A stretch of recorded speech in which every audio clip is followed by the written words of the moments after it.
Cheguei. Vou curtir, sabe como é que é a baguncinha aqui quando o homem não tá lá.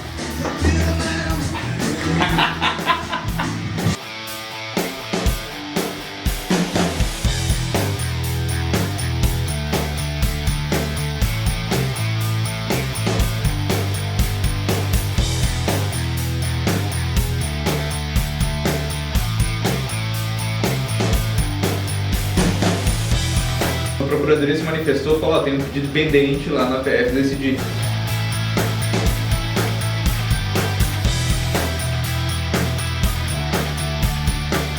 Muito obrigado, senhor presidente, desembargador Leopoldo. Gravidade abstrata do delito, intranquilidade e paz social, com todas as vênias, não pode, não poderia e não poderá isoladamente ser utilizada para fundamentar um decreto prisional. Nem nesse tribunal, nem em qualquer outro. Até porque este tribunal já decidiu reiteradas vezes e aí seguindo a linha das instâncias superiores. Eminente desembargador Leopoldo Augusto Brigman, receba costumeiramente as homenagens da advocacia, na qual estendo aos demais membros deste órgão colegiado, saudando aqui o desembargador Getúlio Correia, desembargador Hernani Guetem, por último, não menos importante, o desembargador Júlio César Machado, relator do presente caso. Estendo os meus cumprimentos de igual importância à doutora procuradora Jaine Abdala, sempre um prazer vê-la, sempre que a vejo, relembro das nossas audiências aqui no Juizado Especial. Saúdo também a Poliana, na qual sempre auxilia os advogados. E por falar em advogados, saúdo também todos os colegas que irão me suceder após este trabalho. Os familiares do paciente que acompanham esse julgamento.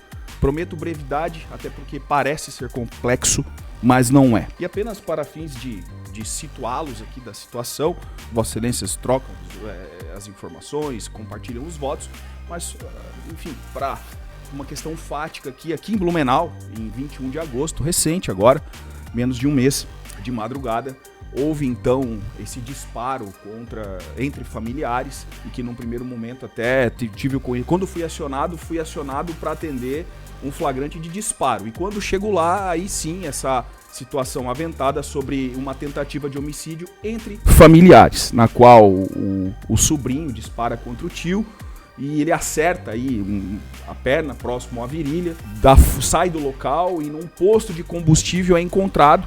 Ocasião que ele, quando vê a presença da polícia, tenta dispensar a arma debaixo do carro, mas após a sua prisão, ele declara o que houve, confessa, diz que sim, que disparou contra o tio, traz ali os seus argumentos, que isso é mérito, não vou entrar aqui nestas questões. Muito bem, senhores desembargadores.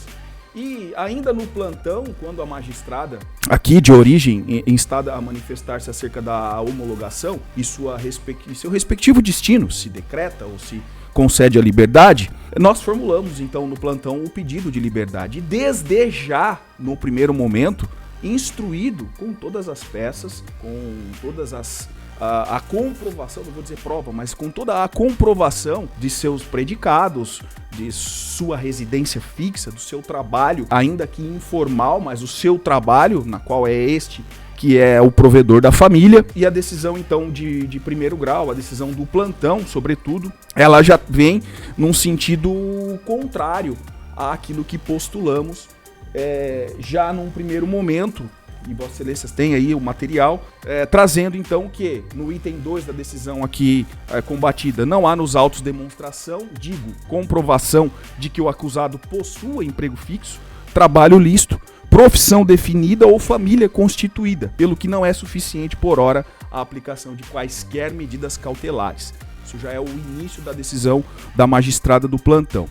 E aí ela segue na decisão que decreta a prisão preventiva. E o que me chama a atenção, e eu já adianto que a defesa aqui vai pautar os seus argumentos aqui em 3 pilares defensivos, de modo a buscar o afastamento e a demonstração da generalidade dessa decisão. E como já inicio a minha fala, a doutora de primeiro grau, aqui com todas as vênias, ela já inicia também trazendo sobre paz, tranquilidade social, inicia também falando sobre a gravidade abstrata do delito. E, como eu já disse, estes fundamentos, esta argumentação sozinha, isolada, sem quaisquer outros motivos concretos aptos a manter ou a embasar uma eventual prisão, entendemos aí com todas as vênias a entendimento contrário que não seria suficiente para manutenção do decreto prisional. E assim diz a magistrada num ponto muito específico aqui da decisão. Antes, senhores desembargadores, deixa apenas fazer uma consideração. Quando nós acendemos o habeas corpus a esta instância, a esta corte, veio um parecer da Procuradoria opinando pelo não conhecimento, considerando que havia uma decisão pendente de julgamento. Eu explico. A decisão que enfrentamos, cujo objeto seria esse habeas corpus, foi a decisão do plantão. E o que aconteceu? Quando, no expediente regular, o Ministério Público teve acesso aos autos, mandou baixar para diligências. E quando baixou para diligências, nós formulamos: olha, se o Ministério Público, titular da ação penal, ainda não está convicto da prática ou ainda carece de elementos para a deflagração da ação penal, solicitamos então ao juiz titular que reavaliasse a prisão decretada. E neste intervalo, a Procuradoria se manifesta pelo não conhecimento. No entanto, até que o processo fora tramitando, retorna então a decisão do magistrado, apenas e tão somente ratificando a primeira decisão. Então entendo que está superada essa questão do conhecimento do habeas corpus. Pois bem, hoje o processo já tem denúncia, tá? O processo segue contra o paciente e contra um interessado aqui que estava no carro no dia, ali no posto, como eu fiz aquela narração dos fatos. Mas o que me chama a atenção na decisão, e é ela que nós estamos, de uma forma conotativa aqui, dizendo, atacando e buscando a demonstração de que o paciente tem sim condições de responder esse processo em liberdade, a douta magistrada de plantão, ela fala muito sobre a gravidade do crime de homicídio tentado, e porque foi praticado por parentes e tal. E aí, senhores desembargadores, no final, ela traz um trecho dessa decisão, uma decisão curta, uma decisão de 2 páginas, que diz o seguinte: destarte, é forçoso considerar que para a garantia da ordem pública, e esse é o fundamento, é forçoso consignar que para a garantia da ordem pública, a prisão em flagrante de Leandro deve ser convertida em preventiva, em que pese seja primário, visto que tal condição não deve ser considerada para apuração de maus antecedentes em reincidência, mas para delinear a sua periculosidade e sua propensão à prática de outro delito do mesmo tipo, o que, por si só, é justificado para a conversão citada a fim da garantia da ordem pública, consoante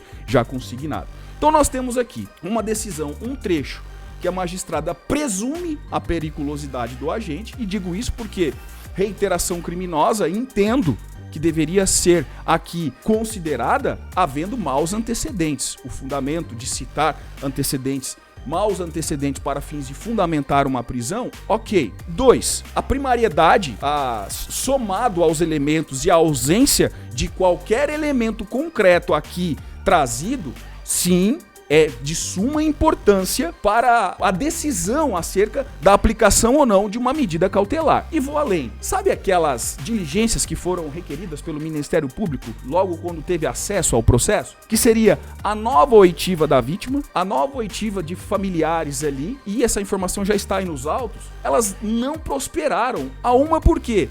Tanto vítima quanto seus familiares foram embora da cidade, estão longe daqui. E ali a polícia traz, né, a autoridade policial, quando foi fazer cumprir a diligência, ela traz um cenário assim, diga-se de passagem, diferente do comum. Diz que encontrou um familiar bêbado na rua, a mãe disse que não iria prestar depoimento, que não forneceria informações, não estava autorizada a prestar informações online, enfim, é um cenário, percebe-se que não há risco nenhum aqui, e agora objetivamente falando, de reiteração criminosa, considerando que a vítima já nem se encontra mais na cidade, não há risco nenhum aqui de se posto em liberdade. Aliás, não há demonstração nenhuma de propensão ao paciente para a prática delituosa, para a prática de outros crimes. Por esta razão, e aqui repito, entendemos que faltou um elemento concreto. Fundamentação tem, foi fundamentado, foi decretada a prisão,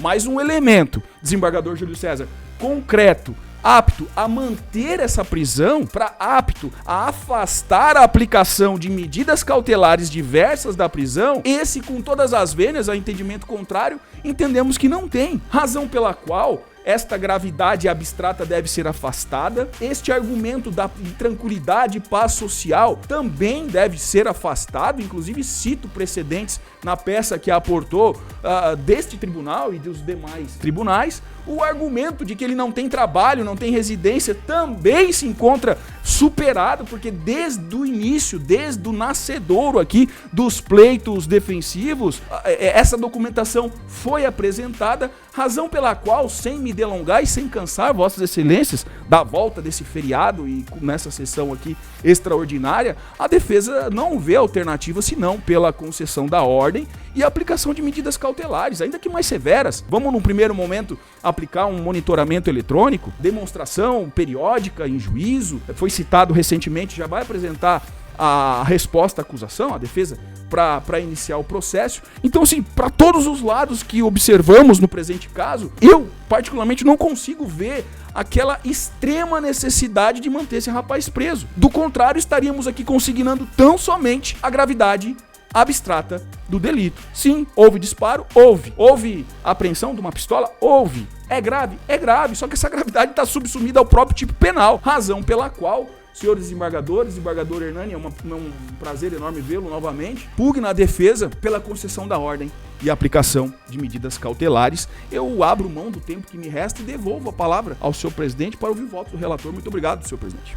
Analisei os autos com bastante cuidado e acho que no momento é prematuro a soltura do seu cliente. Presidente, eu acho que, embora reconheça que são argumentos relevantes da defesa, por hora, nesse momento, ainda vou manter a prisão preventiva e acompanhar o relator. Creio que, no momento, para essa ressalva, ainda é inadequado, por isso eu voto acompanhando o relator.